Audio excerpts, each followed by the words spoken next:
स्वागत करुचु टुनु सी फार्म को। आउ भाईना केमती अछ? भल अछ ना? सेमती भल रे थाओ आउ मेंढा चाष को उन्नत कर। तुमको साहाय्य करबा पई टुनु सी फार्म अछि। आज रो वीडियोटी हाइब्रिड ब्रीडर ऊपर अछि।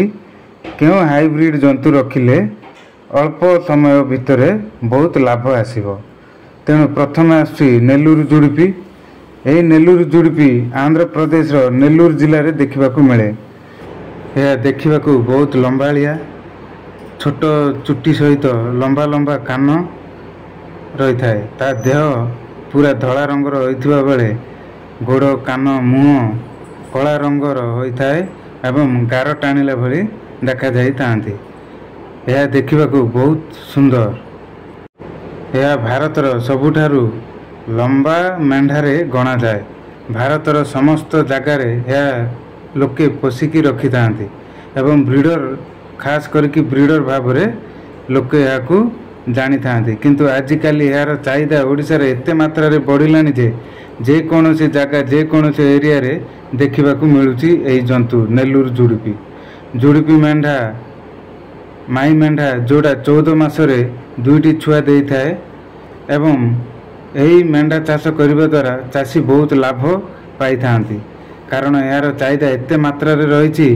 आपण जेकोसी असुविधा समय हो कि कौनसी समय रे बिक्री करने को चाहिए लोक आसी सहजरे किणिकी नहीं जाती सहजरे बिक्री हो जाए था। यार मांस भी बहुत टेस्ट होता है। तेणु यार मांसर चाहिदा मध्य अति कम रे 800 रु 900 टंका रही था। यह लंबा चौड़ा प्रजातिर मेंढा होइथिबारु ओजन पाखापाखि माई मेंढार 40 केजी रु 60 केजी होता है। आउ मेल रो जोड़ा कि बोदा कही थांती तार ओजन पाखापाखि 80 किलो रु 130 किलो पर्यंत होता है।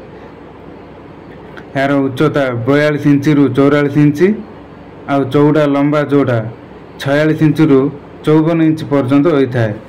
यह बहुत शांत प्रजातिर होइथिबारु जे कोनोसी लोक आकु घरे पोषिकी रखी पारंती।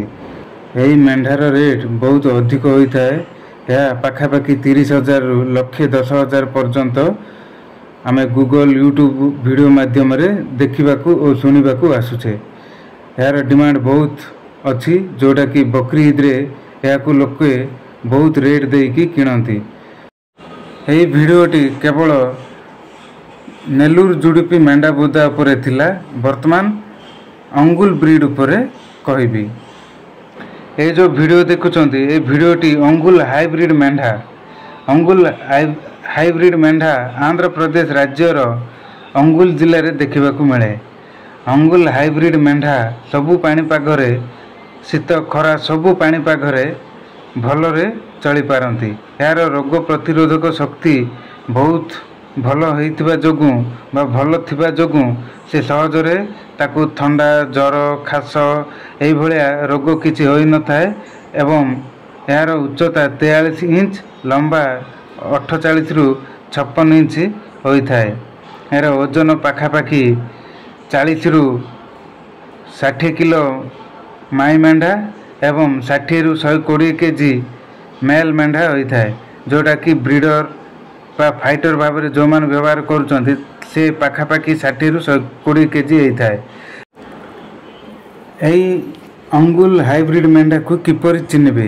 यार कान बहुत छोट होता है, फूल कढ़ परी देखा जाय थाए, बेक बहुत लंबा थाए एवं सिंह मध्य बहुत चौड़ा एवं मजबूत रही थाए। यह देखिबाकू प्राय धला रंगर आसी थांती। धला देह टोटाल धला सहित मझिरे नाली किंबा ब्राउन रो चिन्ह रही थाए। जोटा कि यह प्रायतः हरिण भली देखिबाकू मिली थाए बा हरिण भली देखा जाती। यही ब्रीडर पई बहुत व्यवहार करती एवं आजिकल याकू लोके फाइटर भाव में मध्य व्यवहार करती। यही जंतु देखिबाकू बहुत सुंदर। आर मांस जेमिति टेस्ट से आर डिमांड बहुत रही। यह किलो पाखापाखि 1000 टंका अच्छी।